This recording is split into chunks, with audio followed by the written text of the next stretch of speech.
Hello, everyone. Welcome back to Weird Sports for Monday, February 10th, 2025, the day after the Super Bowl. And the Super Bowl wasn't that great. Hopefully, this episode will be a little bit better, and the conversations around the fallout of the Super Bowl will at least be more interesting than the game, because for the last time this season, I'm going to go over the scores. The Philadelphia Eagles defeated the Kansas City Chiefs 40-22 to capture their second ever Lombardi Trophy, their second ever Super Bowl title. It was not close from the word go. In fact, it got to 34-0 at one point. No one was really loving it. The biggest thing in this game to me is, of course, the time of possession. 36 minutes, 58 seconds to 23 minutes and 2 seconds for the Chiefs. So going into the preview for this game, I was like, there's a world where, of course, the Eagles win this game, even though I think the Chiefs are going to. And if they're going to do it, they're going to have to control the ball and eat up time. And they did. And then their defense got pressure on Patrick Mahomes and made his life hell in a way reminiscent of the New York Giants games against Tom Brady in the Super Bowl, where they were able to get pressure without having to rush any extra people, and they were able to cover everybody and just make Patrick Mahomes look incredibly uncomfortable all night. If you watch the game, you saw that. And then something I didn't anticipate happening, I thought, like, okay, even with all of that, Patrick Mahomes is very good. He's going to still get it done. And boy, was I wrong. Patrick Mahomes played maybe the worst game I've ever seen him play. I've watched a lot of games. The Chiefs have been in a lot of primetime matchups, Super Bowls, playoffs over the last 4 or 5 years. And I feel like I know Patrick Mahomes pretty well as a player, and he looked shook from beginning to end and very un-Patrick Mahomes-like. For his part, he had 257 yards, 3 touchdowns, 2 picks, but you have to understand, those stats are like garbage time stats. He also led the way rushing with 25 yards.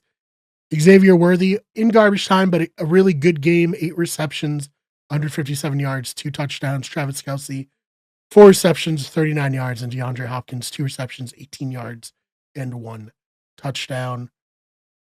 As for the Eagles, Jalen Hurts, who would go on to be Super Bowl MVP, 17 of 22, 221 yards, 2 touchdowns, and a pick. He also had 72 yards on the ground on 11 carries and a touchdown. Saquon Barkley, 25 rushes, 57 yards, 2.3 average, no touchdowns. But he was, very obviously the focus of the Chiefs' game plan. And he played like decently given that. I mean, he added 6 receptions for 40 yards as well. And he was, really good at grinding it out, keeping the ball moving, giving opportunities for Jalen Hurts to make plays, as a pass blocker, as a receiver coming out of the backfield. So a lot of people are like, oh, he had a horrible game. Not as good as he did in the previous games, but I do think he was instrumental to the Eagles getting this win. Devonta Smith, 4 receptions, 69 yards, a touchdown. A.J. Brown, 3 receptions, 43 yards, and 1 touchdown. So it was a very interesting game in the sense that I certainly didn't expect it to be a blowout, and I didn't expect Mahomes to play as poorly as he did. I don't think really anybody thought he would play as poorly as he did, but he looked, as I said already, he looked so out of sorts. And really, that interception that Cooper DeJean got on his birthday, his first career interception in the Super Bowl, he runs it back for a touchdown, and it's 17-0. And just the way, like, the game was going, like 17-0, not insurmountable, obviously, but also not super likely to come back from. And the way that game was going, it really didn't feel like there was any chance for Kansas City to come back. And like, we went into halftime and they came out and they still looked out of sorts. And it was like, okay, this isn't This isn't the Chiefs team we've seen the last few years. It is more in line with the Chiefs team that we've seen this year. I mean, look, they scored 22 points. They had trouble getting over 30 points this whole season. What the big difference here, Chris Jones goes down, and that defense looked a lot different after that. And Lee allowed 40 points, I guess really 33 points. And Mahomes didn't put him in any good positions with any of his interceptions. But yeah, it's just like this team all season. I think we watched it and we felt like maybe I'm just a hater, but I felt like this Kansas City team isn't as good as they were. And then they got into the playoffs and they, you know, beat the Texans, who I thought were a good team. And then the beat the Bills, who I really thought were a good team. And I was like, maybe I'm just wrong. Maybe they are better than I thought. Maybe every other team just giving them like these intense, haymaker matchups. But the fact that it ended like this in retrospect now, it's like, okay, well, maybe I was right. Maybe a lot of us were right. Maybe the Chiefs weren't as good as their 15-2 record would indicate. But, hindsight's 2020, as they say. So at the end of the day, huge win for the Philadelphia Eagles. Jalen Hurts, congratulations. Always a quarterback I've liked and I've wanted to succeed. And yeah, maybe he's not the most talented thrower. Maybe he's not the best quarterback in the league. But you know what? He's a Super Bowl champion. And so at the end of the day, that's really all that matters. I say with my fandom with the Dolphins, with Tua, like, okay, maybe he is limited, but when he plays and he's not hurt, he wins games. That's all that really matters. And that's Jalen Hurts to an even bigger degree. So congrats to the Eagles. Amazing game plan. All the Eagles fans, let me know your thoughts. Like, how excited are you today to have this team be Super Bowl champions once again, to probably be in a good position to continue to do well? And more than that, just like proof that this organization is just really, really good. I mean, since 2000, this was their fourth Super Bowl. They've been to so many NFC championship games, so much success with different coaches, different players. But the organization itself it's been on a really great 25-year run. So if you're a Chiefs fan, let me know your thoughts about all of this. I can't imagine you're too excited given how everything went, but still would love to talk. I mean, I'm sure you can wipe your tears with your championship gear from the previous few years. Like, yeah, it sucks, but like, you'll be all right. I assume you'll be all right. So yeah, let me know in the comments. So in the wake of the Kansas City Chiefs losing to the Philadelphia Eagles, there's been like a lot of reevaluation, I feel like, in real time, and probably overreaction to Patrick Mahomes. I think we probably got a little ahead of ourselves with Patrick Mahomes, right? We were very quick to be like, he is the GOAT already. I didn't think he was the GOAT. I still think he needs to at least catch Brady in Super Bowl, but like the clip that he was winning at made it like an argument of like, maybe he's already the GOAT. Maybe he's the second best. I think, he's a Hall of Famer for sure already. And he potentially can be one of the best ever. But I will say, losing 2 Super Bowls out of 5, not the biggest deal. I mean, Brady lost 2 in a row. The way that he lost these Super Bowls, though, not great for the old resume. 2 blowout losses, 2 losses where it's like he got onto the field and you were like, this is not the Patrick Mahomes I know. This man is rattled. And, I think it kind of was a good thing to happen for us as media members to kind of be like, look, we got ahead of ourselves. We want so badly to recapture, I don't know if magic's the right word, but the essence of the 2000s quarterbacks where we had Tom Brady being the greatest quarterback of all time, Peyton Manning, Drew Brees, Aaron Rodgers in his prime, even like go back to like Brett Favre, Phillip Rivers, Eli Manning, even though he didn't get into the Hall of Fame, he's still like a great quarterback who had a lot of exciting moments during this time.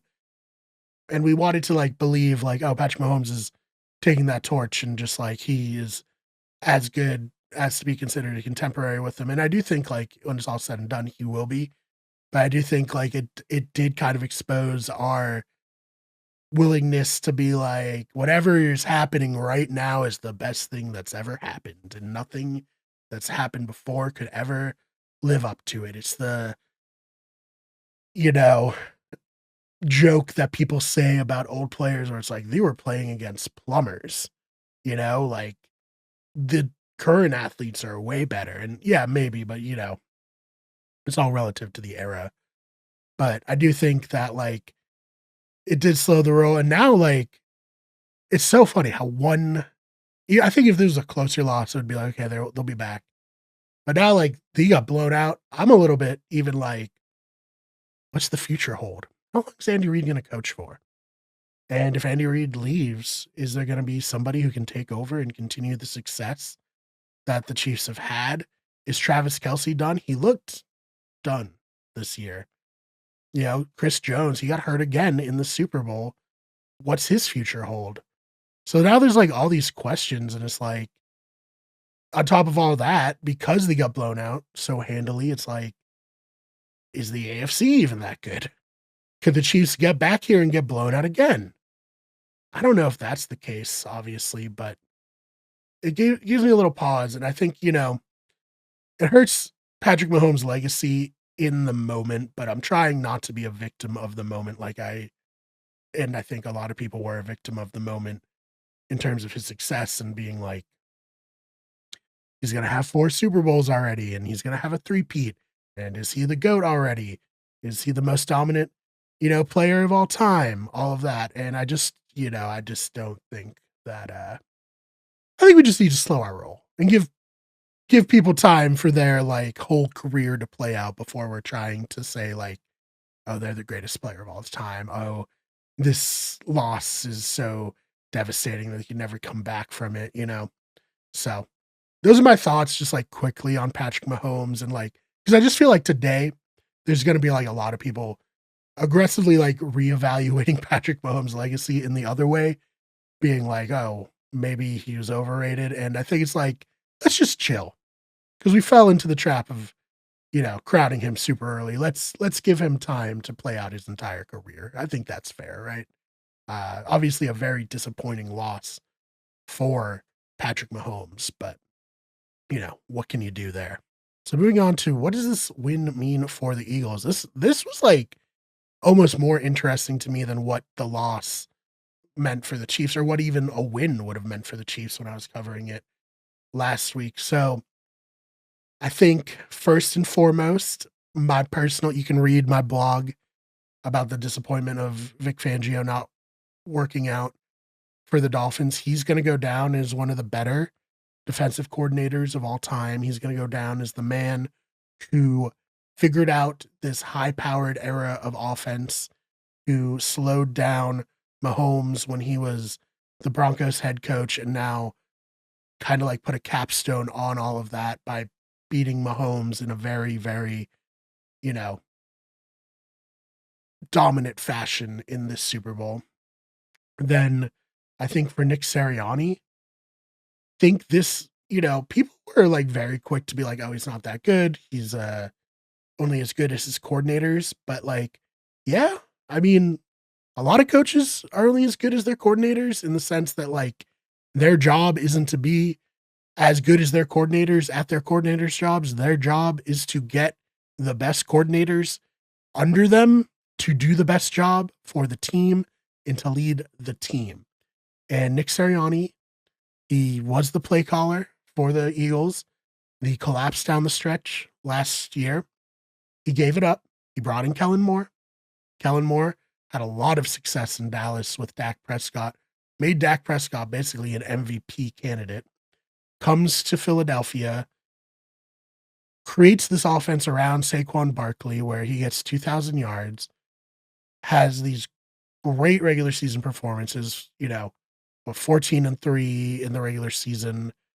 They go through the playoffs dominating every team that they play, except for the Rams. The Rams gave them a fight and were in it at the end. But the offense dominated in all games, to be sure. And now Kellen Moore is going to be a head coach. And I think, Nick Sirianni, obviously, like, now a legend in Philadelphia. Maybe they'll build a statue of him and Jalen Hurts. We'll see there. Um, but I think it does show like he is the right man for the job because he has the humility to give up play calling and to focus on what his job really is, which is leading the team and getting the best coordinators around him in order to succeed as the head coach. So I want to give him a lot of credit because I think that is an underrated part of his success. Then Jalen Hurts, legacy game for him, part of the 2020 draft class, which of course, Joe Burrow, Tua, Herbert, Jordan Love, Jalen Hurts. Am I missing anybody there? I don't think so. I am. Please let me know. All great quarterbacks in their own right. All have had success in the league. All have looked like MVP candidates at some point. But Jalen Hurts was in the second round with the rest of the guys were in the first. And yes, he has the best team surrounding him by far. And we'll get to that in a second. But at the end of the day, he's a good enough quarterback to win these games. He's two-time Super Bowl maker, a one-time Super Bowl champion, a legend in Philadelphia, the tush push, very iconic. And just you have to feel good for a player who was the leader of Alabama to get into the national championship game. He's playing poorly, gets replaced at halftime. Tua wins the national championship for them. And Jalen Hurts is the backup that next season. And he handles it so well, such a mature, way to handle it. He ends up transferring out after that next season. He plays extremely well for Oklahoma. He gets drafted in the second round. He unseats Carson Wentz. He leads them to a Super Bowl title. They lose. He gets right back out there. He signs a big contract. They win the Super Bowl. You just have to feel good for a player like Jalen Hurts here. I certainly do. I'm sure if you're an Eagles fan, you'd love it. How could you not? I'd if I was an Eagles fan, I'd have all of the jersey combinations of Jalen Hurts because he's just such a good player, such a likable guy. So I think this does a lot for his legacy and something to be said first quarterback from that draft class to win a Super Bowl. And then Howie Roseman, GM, the architect of this team, he got lucky, of course, getting Jalen Carter due to the outside circumstances surrounding what happened with Jalen Carter after the national championship when he was in college. They took a risk, and Jalen Carter seems to be doing well, and he's their best defensive player now, and he was a big reason why they were able to succeed in this game, get tons of pressure on Patrick Mahomes. They drafted 2 cornerbacks this year. Both of them were Rookie of the Year candidates. That's incredibly impressive. Traded for or signed linebacker Howie Rose. Oh, and of course, just signed Saquon Barkley or whatever. Not a big deal. Just the best running back in the league right now. Got him for reasonably cheap money, and he had a 2,000-yard season and carried them through the playoffs and had a solid game in the Super Bowl. Whatever. Not a huge deal. But I think Howie Roseman is the most impressive GM in the league just because he's, made all these excellent choices and they've paid off and he's kind of recognized look, our quarterback is a little limited. That doesn't mean we can't win with him, We just need to put all the pieces around him. We have the best offensive line in the league. We have probably the best defensive line in the league. We have solid cornerbacks, good best running back, good linebackers. It's a team. It's a team effort, and Jalen Hurts is good enough to get us that win. So this is just like a shining example of like competency within an organization. And again, I talked about in the other segment, this team since 2000 has been on one hell of a run, underrated run for them. So if you're an Eagles fan, let me know your thoughts about this run in the Super Bowl title in the comments. All right, let's do the Miami Minute. Welcome to Miami Minute, where we cover my favorite team, the Miami Dolphins. And we got some news finally. It's been like a week without any Dolphins news, and I guess it's kind of good news. It's hopeful news, right? So during the Super Bowl week, Tyreek Hill was out there doing the rounds, apologizing for his comments at the end of the season and basically reaffirming that he doesn't want to play in Miami. He wants to succeed in Miami.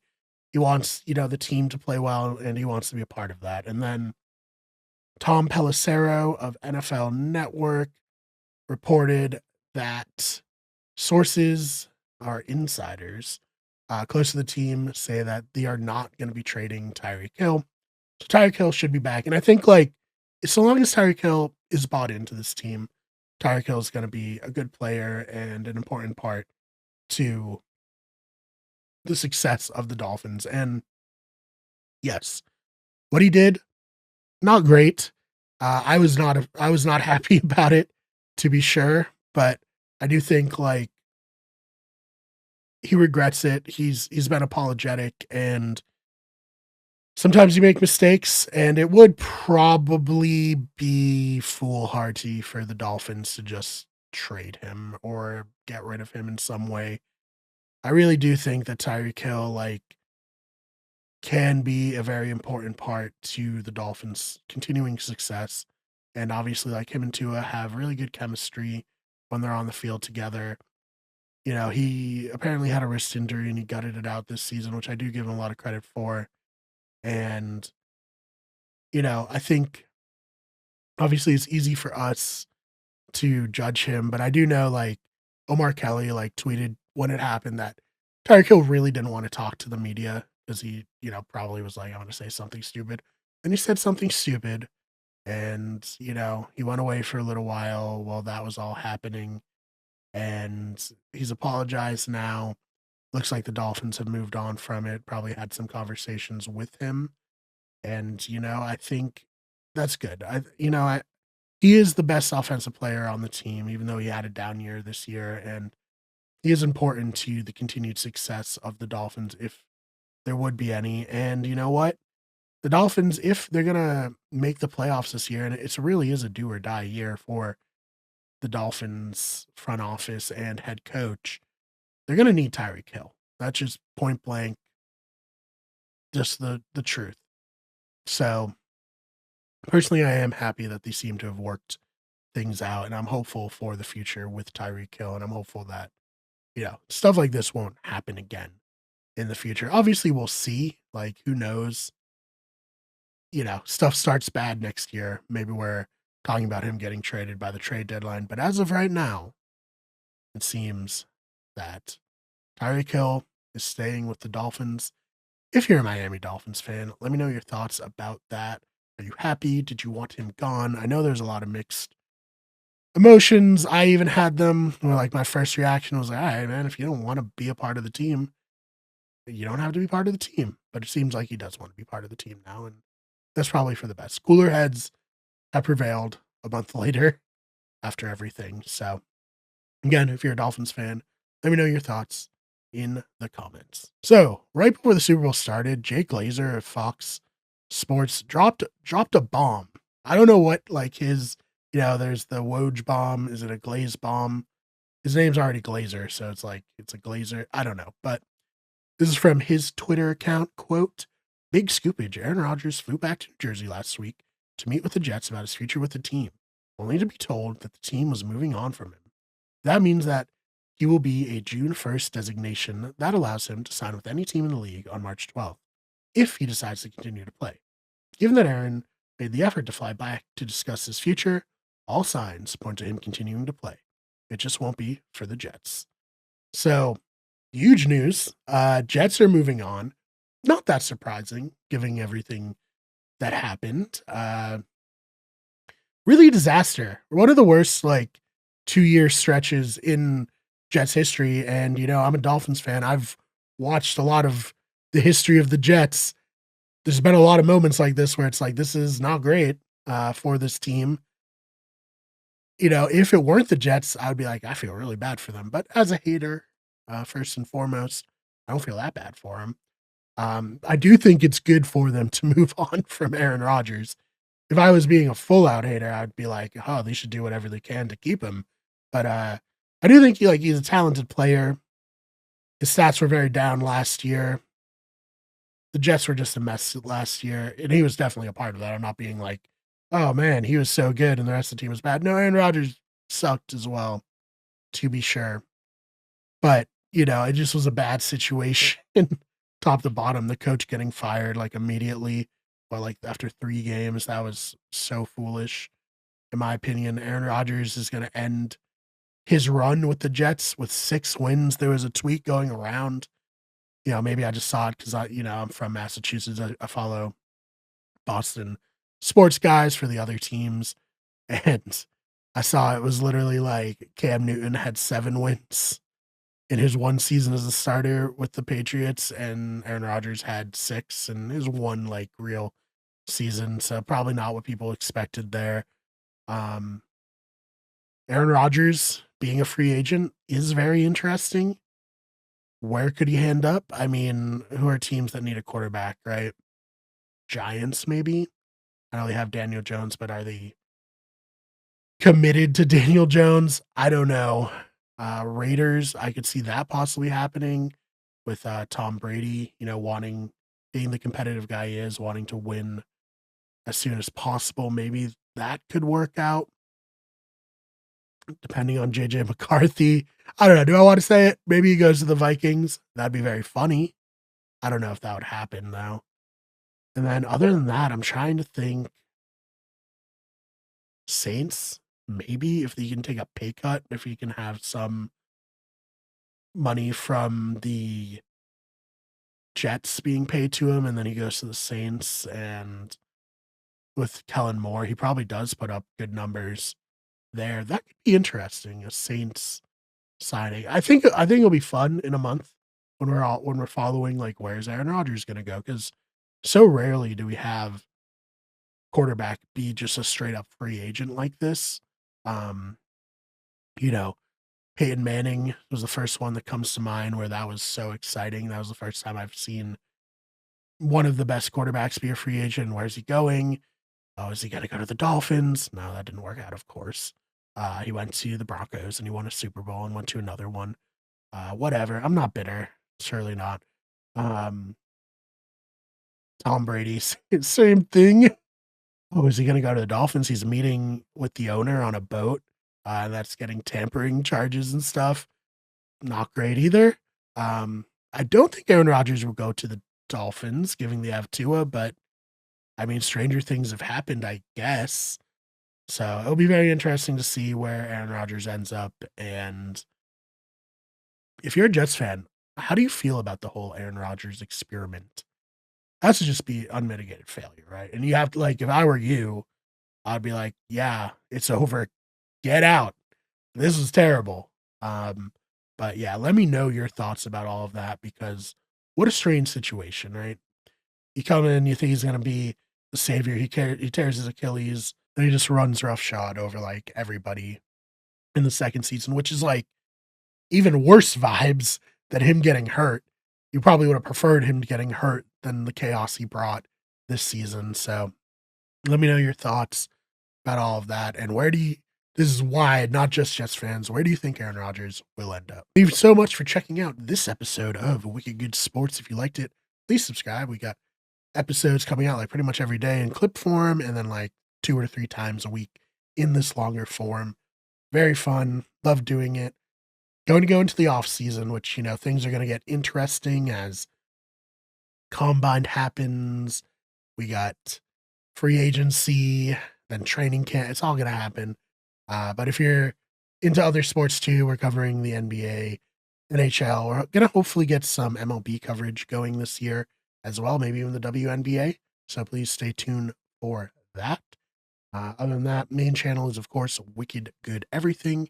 And our podcasting channel for podcasts not having to do with sports is Better Radio. You can also check out my writing on dolphinstalk.com if you're a Dolphins fan. You want to see what I'm thinking about everything going on with the team. So, again, thank you so much for watching, and we'll see you in the next one.